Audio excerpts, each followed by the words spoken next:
The average Wall Street bonus hit an 11-year high of $184,220 last year, according to new data from the New York State Comptroller.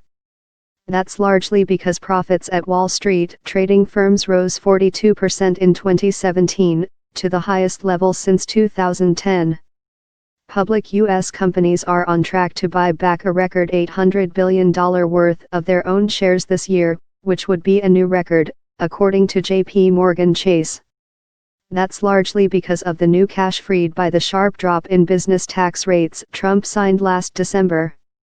Share buybacks generally boost the value of stocks since they reduce the supply of shares, which is a boon for shareholders. The tax cuts themselves are a windfall for the wealthy. The Trump tax cuts include rate reductions in virtually every tax bracket, but they provide much bigger savings for the wealthy than for anybody else. An average middle-income family will save about $930 per year in lower taxes, according to the Nonpartisan Tax Policy Center. Tax savings, meanwhile, will average $13,480 for those in the top 5% of earners, $51,140 for the top 1%, and $193,380 for the top 0.1%. Since the tax cuts do cut tax rates for the vast majority of Americans, the underwhelming reaction among workers suggests the tax savings for many are simply too small to make a difference. For workers earning between $25,000 and $50,000, as an example, the average tax saving is about $380 per year, or $7 per week. Not nothing, but not much, either. Average wages, meanwhile, are rising a scant 2.6% per year.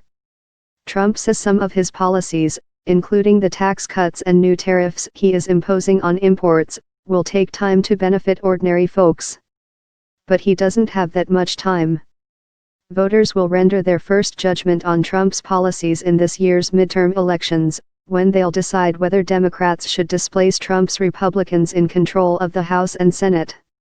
Some Trump voters may feel they're doing okay, and still regard Trump as a refreshing politician doing the best he can.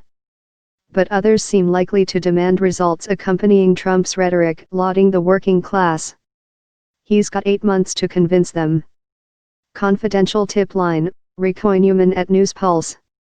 Encrypted communication available. Rick Newman is the author of 4 books, including Rebounders, How Winners Pivot from Setback to Success. Follow him on Twitter, at Rick Newman. Follow News Pulse Finance on Facebook, Twitter, Instagram, and LinkedIn.